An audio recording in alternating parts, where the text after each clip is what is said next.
Yo, what's up everybody? Happy New Year's and thank you for tuning in with me going into 2022. I think we can all agree it can't get worse than 2020 with the pandemic, and then 2021 with this whole economic crisis and gas prices going up to $5 on the West Coast. It is pretty insane to say the least. So I'm a straightforward type of person. I do not drag videos on longer than it needs to be, so please support me going to this new year. Drop some nice comments. If there's anything that I skipped in today's videos that you want answered, leave a comment.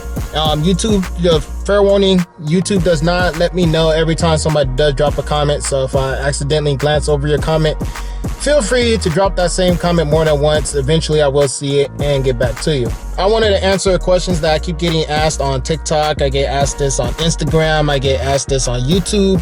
So I just want to make a full video just to answer the questions to everybody. So the question that people keep asking me is, how much did this whole cam kit setup cost for as far as install and everything else that I have? So I want this video to be a one-stop click. So you just click on this video, let it play, and it will answer all of your questions. I want to say about 80% of cammed MOPARs out there are cammed using Comp Cam 270s. So I wanted to be different as usual, and I went with the MMX Max Effort NA Camshaft kit. Keep this in mind. MMX recently released a version 2 of the camshaft kit that I have, which will net you an additional like 10 some horsepower, plus it's gonna require a torque converter with that cam kit. I have the Max Effort NA camshaft kit, the original one, not V2, so there's a difference. So the camshaft kit that I purchased through the website cost $17.50. It came with the full setup. It came with the cam, lifters, push rods, locators, springs, retainers, limiters.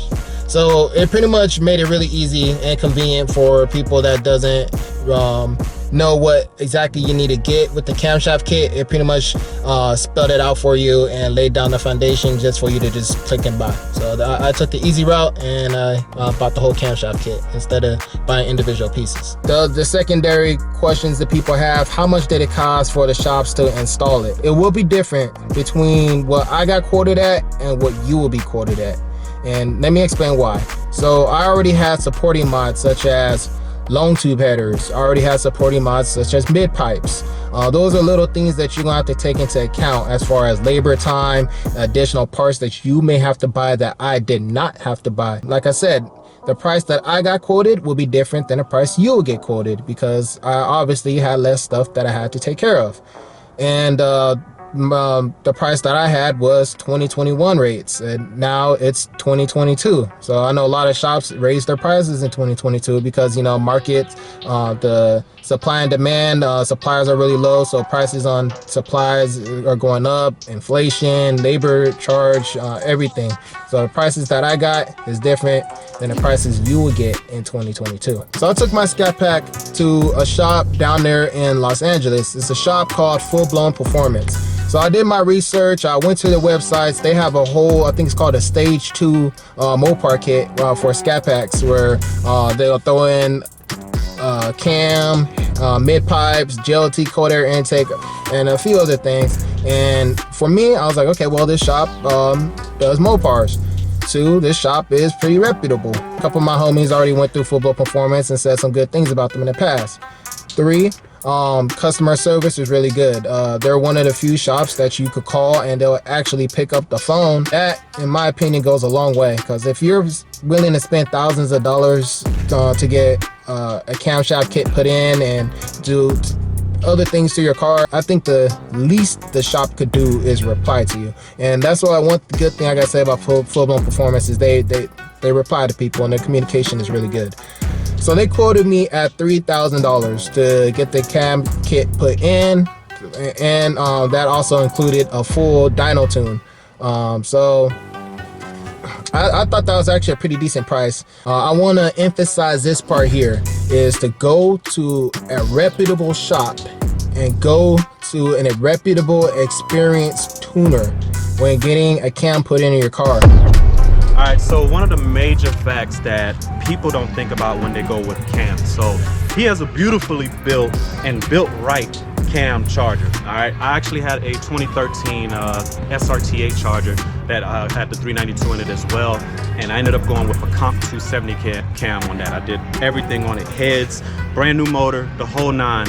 And what ended up happening is I enjoyed the car for 3 days, and because of a simple mistake that my tuner did, I ended up cracking my number 7 piston 3 days into having that car. So the tune is one of the most important aspects of, even if without the car being cammed, if you just get a tune, the tune is the biggest aspect. So Fullblown Performance, they had my Scatpack between 1 or 2 weeks. I can't remember exactly how long. So they put the whole camshaft kit in. They called me and let me know the car was good to go for pickup. So they dialed it in right. They everything was taken care of. I think they even did an oil change. So everything was taken care of. They get my car back, gave my car back to me, and everything was running right. I went to them once and only once, and everything was perfect. I think it's apparent that MOPARs do not chop as much as Chevys. So Chevys, they got us beat as far as the load of your car.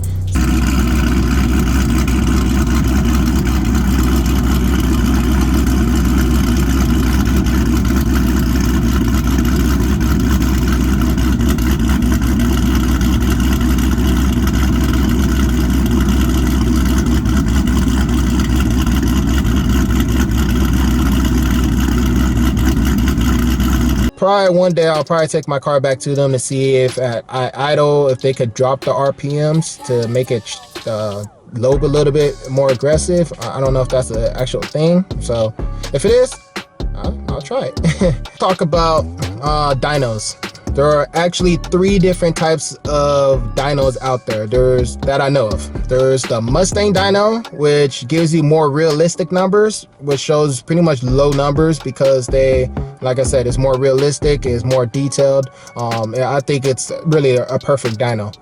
There's the DynoCom dyno, where in my experience, DynoCom dynos are the happiest dynos out there. So if you go to a shop with DynoCom dynos, you just expect to see just really high numbers. I'm not saying that DynoCom dyno is bad. Remember, dynos are just as a tuning device, but for some reason, all the shops that I know of that use DynoCom dynos always spits out really high numbers. And lastly, there is the DynoJet dyno, which is the most common dynos that you'll see at most shops, not even just MOPAR shops. Most car shops out there in general use the DynoJet dyno, which is the same as what Fullblown Performance uses.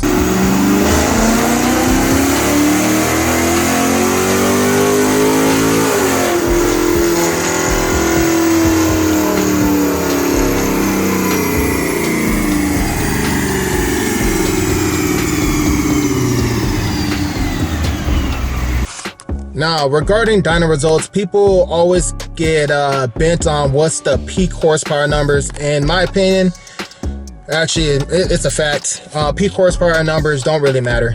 It's how your car performs throughout the power band what really matters. In my experience, my car, before I got it tuned through Fullblown Performance, I had a GLT quarter intake, a throttle body, and headers, and that car wasn't tuned. And my car, even though it gave really good peak horsepower numbers, it was not running well throughout the whole RPMs. And that's when I took it to JBA Speed Shop, put on their Mustang dyno, and I was able to see the giant fluctuations and giant dips in power throughout the whole power band.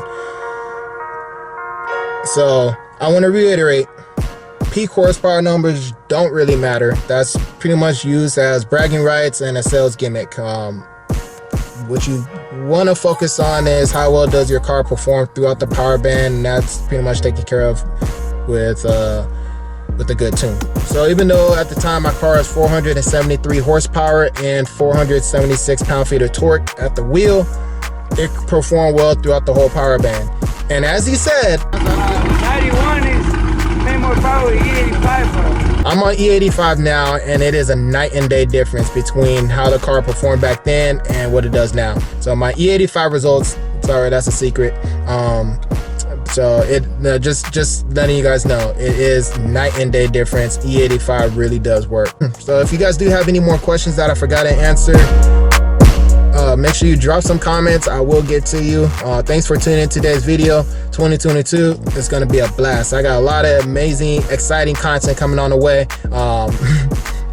I'm going to the drag ship pretty soon. I have a 360 GoPro now already on the way. So yeah, we're gonna have some really good content going into 2022. So thanks for tuning into today's video. Make sure you load up my comments, hit the like button, hit the share button. I'll see you guys next time. Stay MOPAR.